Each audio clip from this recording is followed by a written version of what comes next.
नमस्कार CSK news में आपका स्वागत है। तो दोस्तों आज 9 दिसंबर हो चुका है, लेकिन बेहद दुखद खबर के साथ शुरुआत करनी पड़ रही है। आपको बता दें सीडीएस जनरल बिपिन रावत समेत 13 लोगों की मौत हो चुकी है। जी हां, दरअसल आपको बता दें सीडीएस जनरल बिपिन रावत नहीं रहे हमारे बीच में। इनके बारे में आपको बताएंगे और क्या वाकई में कोई चीन और पाकिस्तान की साजिश है इस क्रैश के पीछे, क्या वाकई में कुछ बड़ी घटनाएं हैं, क्योंकि 2 डबल इंजन थे। इसके बारे में आपको बताएंगे। दूसरी बड़ी अपडेट निकल के आ रही है, प्रधानमंत्री मोदी ने कल बुलाई आपात बैठक।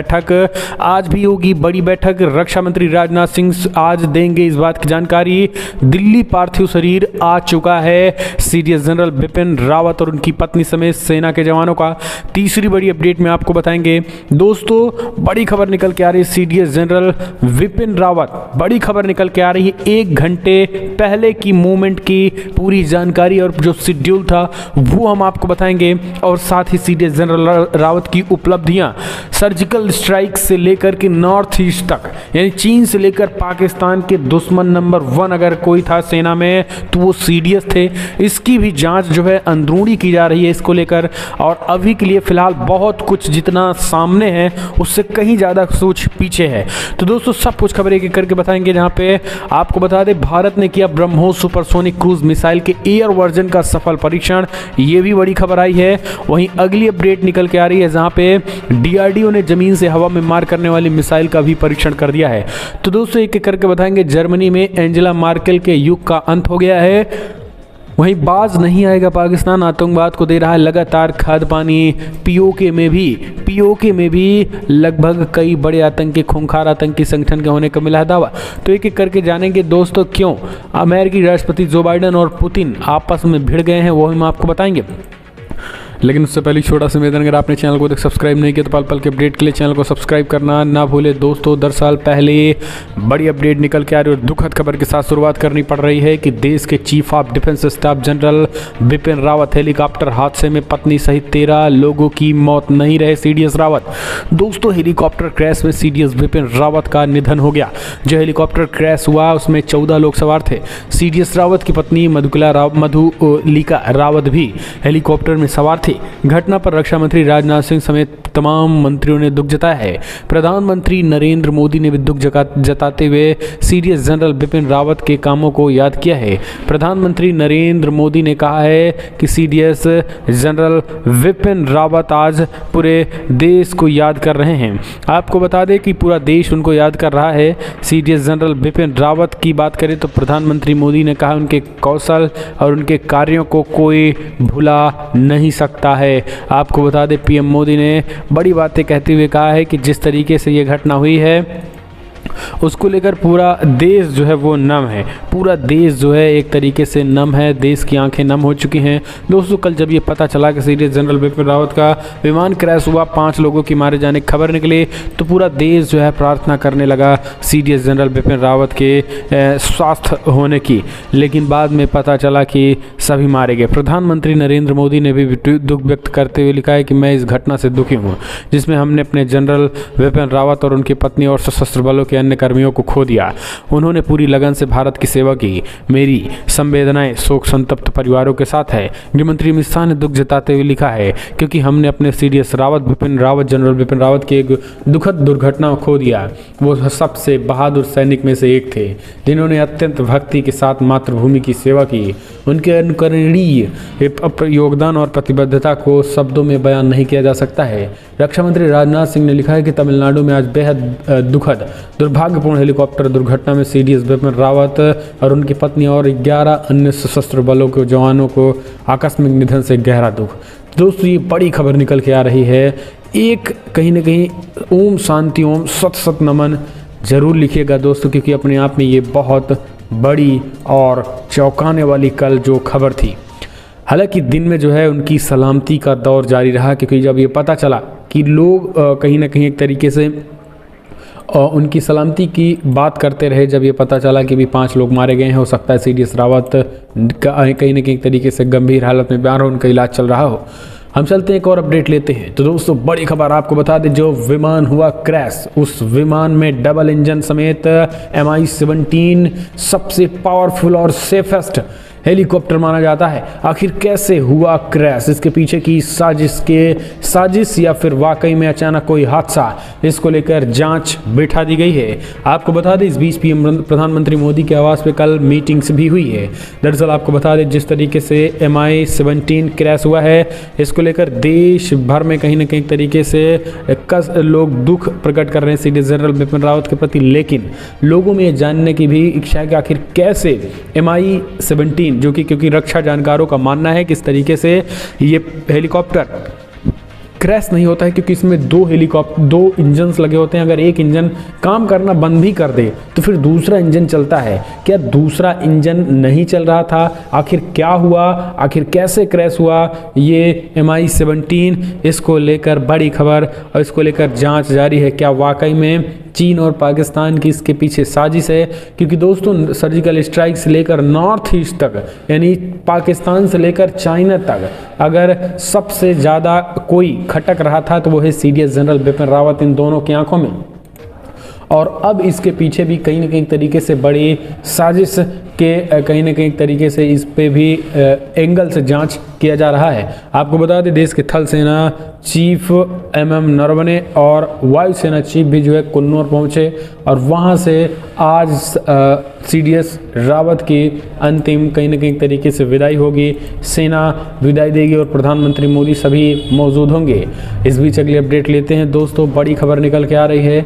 हेलीकॉप्टर हादसे के इकलौते सर्वाइवर रहे group captain Varun Singh hospital भर्ती। बेहद बड़ी खबर निकल के आ रही है। आपको बता दें तमिलनाडु के कुन्नूर में जो chief of defence staff Bipin Rawat शहीद हुए, उनकी मौत हुई। 13 लोगों की, एक व्यक्ति, 14 लोग थे उसमें एक व्यक्ति जो हैं कैप्टन वरुण सिंह जो हैं वो कहीं ना कहीं एक तरीके से हॉस्पिटल में उनका इलाज चल रहा है। ये बेहद बड़ी खबर निकल के आ रही है।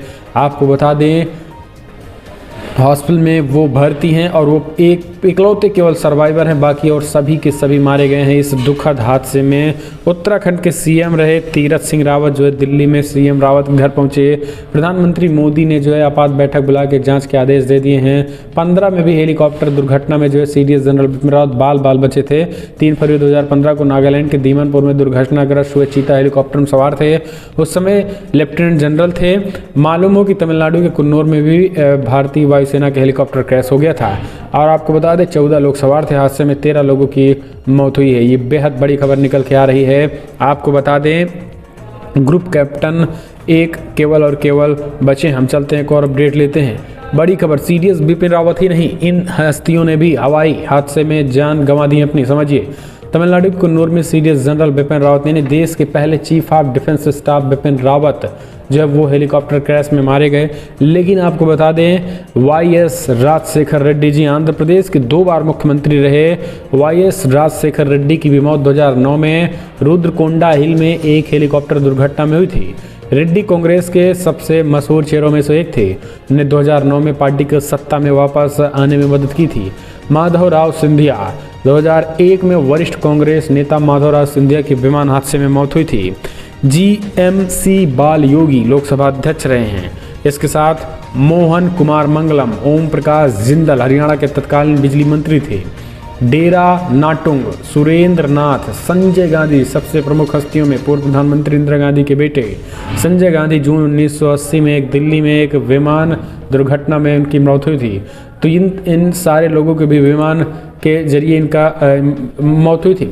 हम चलते हैं एक और अपडेट लेते हैं। भारतीय वायुसेना को इसी महीने के अंत तक मिलेगा AESA radar system.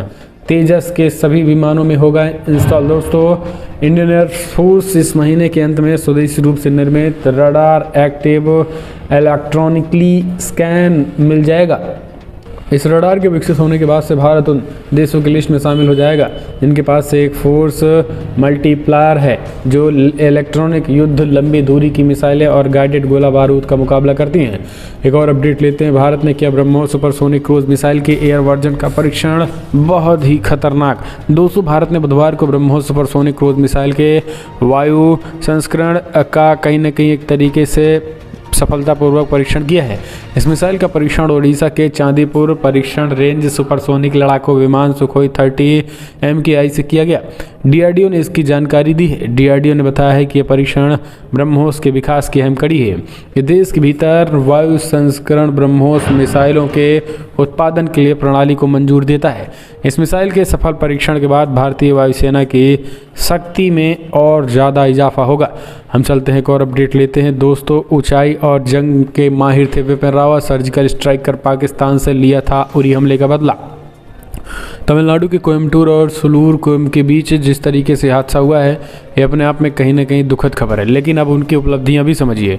CDS general Bipin Rawat का जन्म 16 मार्च 1958 को देहरादून में हुआ था। उनके पिता LS रावत भी फौज में थे।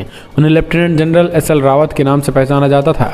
CDS Rawat saint Edwards school Shimla और राष्ट्रीय रक्षा अकादमी खड़गसला के पूर्व छात्र थे। उन्हें मद्रास विश्वविद्यालय से रक्षा अध्ययन में MPhil की डिग्री हासिल की थी। ऊंचाई और वाले युद्ध क्षेत्र और आतंकवाद के खिलाफ ऑपरेशनों के विशेषज्ञ सीडीएस रावत रहे हैं। सीडीएस रावत 2011 में चौधरी चरण सिंह विश्वविद्यालय मेरठ में डायरेक्टरेट ऑफ फिलॉसफी से उन्हें सम्मानित किया गया था। जनरल रावत को ऊंचाई वाले क्षेत्र में आतंकवाद रोधी अभियानों में कमान संभालने का अनुभव है।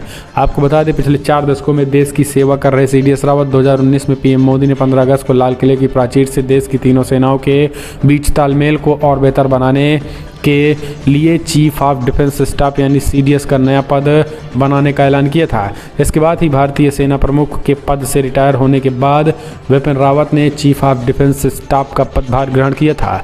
अपने 4 दशकों की सेवा के दौरान जनरल बिपिन रावत ने brigade commander, general officer commanding in chief, दक्षिणी कमान, सैन्य संचालन निर्देशालय में जनरल स्टाफ रहे। एक और अपडेट लेते हैं, बड़ी खबर निकल के आ रही है दोस्तों। आपको बता दें, जहां पे डीआरडीओ ने किया जमीन से हवा में मार करने वाली मिसाइल का सफल परीक्षण, नौसेना के युद्ध पोतों पर होगी तैनाती। दोस्तों आपको बता दें, भारत ने मंगलवार को छोटी दूरी वाले एक मिसाइल का परीक्षण किया जो जमीन से हवा मार कर सकती है। रक्षा अनुसंधान व विकास संगठन डीआरडीओ ने मंगलवार को जमीन से हवा में मार करने वाली मिसाइल का परीक्षण किया है और यह परीक्षण ओडिशा के तट से कुछ दूर चांदीपुर में किया गया है। इस बारे में रक्षा मंत्रालय ने बताया है कि इस मिसाइल का वर्टिकल लॉन्चर से कम दूरी की सतह लॉन्च किया गया है। हम चलते हैं एक और अपडेट लेते हैं, बड़ी खबर। बाज नहीं आएगा, पाकिस्तान आतंकवाद को दे रहा खाद पानी, वायुसेना प्रमुख बोले। चीन और पाक बढ़ा रहा अपनी शक्ति। दोस्तों पाकिस्तान अभी भी हरकतों से बाज नहीं आ रहा है। दुनिया भर में आलोचनाओं के बावजूद वो आतंकवाद को खाद पानी दे रहा है। वायुसेना प्रमुख BR चौधरी ने बुधवार को कहा है कि भारत की सुरक्षा परिदृश्य में बहुआयामी खतरे और चुनौतियां शामिल हैं। उन्होंने कहा है कि भारत के रणनीतिक लक्ष्यों की प्राप्ति के दिशा में चीन अधिक महत्वपूर्ण और दीर्घकालिक चुनौती पेश करता है। एयर चीफ मार्शल ने कहा है कि फिलहाल हमें अपनी सामरिक प्राथमिकता की फिर से समीक्षा करनी होगी। साथ ही हमें यह सुनिश्चित करना होगा कि हम पीछे नहीं रह जाएं। हमारी सुरक्षा की स्थिति पड़ोसियों की वजह से चुनौतियां बनी हुई हैं और भविष्य में ये मुद्दा रहेगा। वायुसेना प्रमुख ने कहा है कि पाकिस्तान भविष्य में कश्मीर से जुड़ी अपनी रणनीतियों में बदलाव नहीं करने वाला है और कश्मीर को लेकर जो हमारी रणनीतियाँ वो आगे बढ़ती रहेंगी। एक और अपडेट, अरब वर्ल्ड में भारत को बड़ी कामयाबी लगी है। जी हाँ दोस्तों, आपको बता दें, ब्राज़ील को पछाड़ बना सबसे बड़ा फूड सप्लायर। अरब देशों में खाद्यान्न निर्यात करने वाले देशों में भारत ने ब्राज़ील को पीछे छोड़ दिया है। समाचार एजेंसी रॉयटर्स की रिपोर्ट्स के मुताबिक अरब ब्राज़ील चैम्बर्स ऑफ कॉमर्स द्वारा उपलब्ध कराए गए आंकड़ों के अनुसार भारत ने 15 वर्षों में पहली बार खाद्य निर्यात में ब्राज़ील को पीछे छोड़ दिया। रिपोर्ट्स के मुताबिक पिछले 2 सालों में कोविड महामारी के दौरान अरब देशों में खाद्यान्न उपलब्ध करवाने वाला प्रमुख देश बन गया है। दोस्तों अब तक अरब वर्ल्ड ब्राज़ील के लिए सबसे महत्वपूर्ण व्यापार भागीदारों में से एक रहा है, लेकिन अब ब्राज़ील को पीछे छोड़कर भारत ने अरब देशों के बाजार पर अपना कब्जा जमा लिया है। हम चलते हैं एक और अपडेट लेते हैं दोस्तों। लंबे समय के इंतजार के बाद आखिरकार मान गए किसान, स्वीकार किया सरकार का प्रस्ताव, आज होगा धरना खत्म। संयुक्त किसान मोर्चा ने बुधवार को कहा है कि सरकार के नए प्रस्ताव पर सहमति बन गई है। अब केंद्र की तरफ से औपचारिक संचार का इंतजार है। मोर्चे की बैठक के बाद किसान नेता युद्धवीर सिंह ने कहा है कि गेंद सरकार के पाले में है, अंतिम फैसला आज होगा। सरकार के साथ संवाद के लिए संयुक्त किसान मोर्चा SKM द्वारा गठित 5 सदस्यीय समिति ने बुधवार को कहा है कि उसे केंद्र में एक नया मसौदा प्रस्ताव मिला है और उसे एक समाधान की उम्मीद है। हालांकि किसान नेता गुरनाम सिंह चढ़ूरी ने कहा है कि आंदोलन खत्म करने पर अभी कोई फैसला नहीं है। कल यानी 9 दिसंबर को एक बैठक होगी। समिति ने सरकार के नए प्रस्ताव पर चर्चा के लिए राष्ट्रीय राजधानी में बैठक की है। हम चलते हैं एक और अपडेट लेते हैं। बड़ी खबर निकल के आ रही है दोस्तों। आर्टिकल 370 हटने के बाद जम्मू कश्मीर में 366 आतंकियों को अभी तक उतारा गया है मौत घाट। 81 जवान भी शहीद हुए हैं। दोस्तों, जम्मू कश्मीर को विशेष अधिकार का दर्जा प्रदान करने वाले आर्टिकल 370 को 5 अगस्त 2019 को हटा दिया गया था। इसे हटाए जाने के बाद से अब तक कश्मीर में 366 आतंकियों को मौत के घाट उतारा गया है। ये जानकारी गृह मंत्रालय ने बुधवार को राज्यसभा में दी है। मंत्रालय ने बताया है कि आतंकवाद रोधी अभियानों के दौरान 81 जवान शहीद हुए हैं और 96 आम लोगों की जानें गई हुई हैं। आपको बता दें, एक सवाल के जवाब में केंद्रीय गृह राज्य मंत्री नित्यानंद राय ने लिखित जवाब में बताया कि आर्टिकल 370 हटाए जाने के बाद कोई भी कश्मीरी पंडित या हिंदू परिवार घाटी छोड़कर नहीं गया। हम चलते हैं एक और अपडेट लेते हैं। बड़ी खबर निकल के आ रही है। आपको बता दें, पुतिन और अमेरिकी राष्ट्रपति जो बाइडन भिड़ गए आपस में। यूक्रेन कहीं ना कहीं एक तरीके से यूक्रेन को लेकर मीटिंग कर रहे थे। दोस्तों, आपको बता दें कि यूक्रेन को लेकर मीटिंग कर रहे अमेरिका और रूस, पुतिन और बाइडेन आपस में भिड़ गए। दरअसल अमेरिकी राष्ट्रपति जो बाइडेन ने कहा है कि यूक्रेन पे आपको हमला नहीं करना है। अगर आपने यूक्रेन पर सैन्य कार्रवाई की तो फिर हम भी मॉस्को के खिलाफ सैन्य कार्रवाई करेंगे और यूक्रेन के समर्थन में सेना उतारेंगे। आपको कूटनीति के जरिए यूक्रेन से बातचीत करनी होगी। और जब इतना कहा तो पुतिन ने कहा कि फिलहाल यूक्रेन के मसले पर आप कुछ ना कहें, यानी यूक्रेन के मसले पे जो है वो बाइडेन को ही उन्होंने सिखा दिया। तो ये भी बड़ी खबर निकल के आ रही है।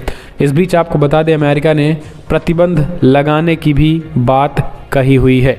यानी अगर पुतिन और रशिया ने यूक्रेन पे हमला किया तो कहीं ना कहीं एक तरीके से वो बड़ा ऐलान कर दिया है कि वो हमला करेंगे, प्रतिबंध भी लगाएंगे। एक और अपडेट लेते हैं। बड़ी खबर निकल के आ रही है। आपको बता दें, जहाँ पे मथुरा यूपी चुनाव की बात कर लेते हैं अब ज़रा हम आके, जहाँ पे यूपी में दरअसल भारतीय जनता पार्टी ने माँ श्रेष्ठो खेला 22 मिशन की प्लानिंग में जुटी 35 केंद्रीय मंत्री नेताओं की रैली सहित कई आयोजनों की तैयारी। दोस्तों, उत्तराखंड में भाजपा पूरी तरीके से चुनावी मोड में आ गई है। दिसंबर माह के अंत तक पार्टी के लगभग 35 केंद्रीय नेता चुनाव प्रचार में कूदने जा रहे हैं। वहीं 11 दिसंबर से अभी विधानसभा क्षेत्रों के वीडियोज़ वैन रवाना की जाएंगी। बुधवार को बलबीर रोड स्थित पार्टी मुख्यालय में प्रदेश अध्यक्ष मदन कौशिक की अध्यक्षता और राष्ट्रीय महामंत्री संगठन BL संतोष की मौजूदगी में चुनाव प्रबंधन की तैयारियों को लेकर कई ग्रुपों की बैठकें हुई हैं। पार्टी ने आचार संहिता लागू होने से पहले 30 से 35 केंद्रीय नेताओं को उत्तराखंड के चुनावी समर लाने जा रही है, जिनमें पार्टी के लिए बेहतर माहौल बनाया जा सकेगा। इनमें प्रधानमंत्री मोदी, गृह मंत्री अमित शाह, पार्टी के राष्ट्रीय अध्यक्ष JP नड्डा, राष्ट्रीय रक्षा मंत्री राजनाथ सिंह, रेल मंत्री पीयूष गोयल के साथ ही स्मृति ईरानी, हेमा मालिनी आदि शामिल रहेंगे। हम चलते हैं एक और अपडेट लेते हैं। दोस्तों, बड़ी खबर निकल के आ रही है, जहां पे CM योगी आदित्यनाथ ने भी दी चेतावनी। कहा इस बार सरकार ही नहीं बनाएंगे बल्कि बहुत कुछ बनाएंगे इस बार। दोस्तों, आपको बता दें, मथुरा के मांट में CM योगी आदित्यनाथ ने बुधवार को विपक्ष पर जमकर हमला बोला। CM ने कहा कि पिछली सरकार के समय में जिस पैसे से कब्रिस्तान की बाउंड्री बनाई जाती थी, आज BJP सरकार में उसी पैसे को तीर्थ क्षेत्रों के विकास के लिए लगाया जाता है। पिछली सरकारों में ऐसे लग रहा था कि साक्षात कंस ब्रिज में शासन कर रहे हैं। CM योगी आदित्यनाथ ने कहा है कि ब्रजभूमि को अपना महत्व है। ये वही भूमि है जहां जन्म लेकर भगवान श्री कृष्ण ने इस भूमि को धन्य किया था। याद करिए, जब दुनिया यूपी के तरफ इस तरह देखती थी कि ये माँ गंगा और प्रभु श्री राम की भूमि है, लेकिन पिछली सरकार ने प्रदेश की छवि को धूमिल किया। सपा पर निशाना साधते हुए कहा है कि पिछली सरकार ने प्रदेश को दंगों और लूट खसोट की पहचान दी थी। अखिलेश यादव पर भी CM योगी आदित्यनाथ ने जमकर बरसे और उन्होंने कहा, कहीं न कहीं एक तरीके से दंगाई बताया और कहा ये लोग आतंकियों को छुड़ाने वाले लाल टोपी गुंडे बता दिया। इससे पहले PM मोदी ने भी कहा था। हम चलते हैं एक और अपडेट लेते हैं। दोस्तों, बड़ी खबर निकल के आ रही है। आपको बता दें कि कहीं ना कहीं एक तरीके से चौपर हादसे में CDS रावत के निधन के बाद पीएम मोदी ने असाधारण योद्धा बताया है। आपको बता दें कि चौपर हादसे में उनकी पत्नी की मौत और उनकी मौत कहीं ना कहीं अपने आप में बहुत बड़ी बातें हैं। आपको बता दें कि सबसे बड़ी बात यह है कि प्रधानमंत्री नरेंद्र मोदी भावुक हुए और भावुकता में उन्होंने ट्वीट किया, पूरा देश भावुक हो गया। देश कहीं ना कहीं एक तरीके से उन्हें याद कर रहा है, क्योंकि दोस्तों जब ये पता चला कि अभी हॉस्पिटल में है, काफ़ी ज़्यादा गंभीर सिचुएशन में है, तो पूरा देश उनके लिए प्रार्थना कर रहा था। ये अपने आप में बड़ी बात है और कहीं ना कहीं एक तरीके से देशवासी काफ़ी ज़्यादा निराश हुए। कल पूरे देश भर में आग का गोला जो बना था उसमें 3 लोग जो है कूदे भी थे और मौके पर मौजूद लोगों ने उस मंजर को देखकर बताया था कि क्या मंजर था।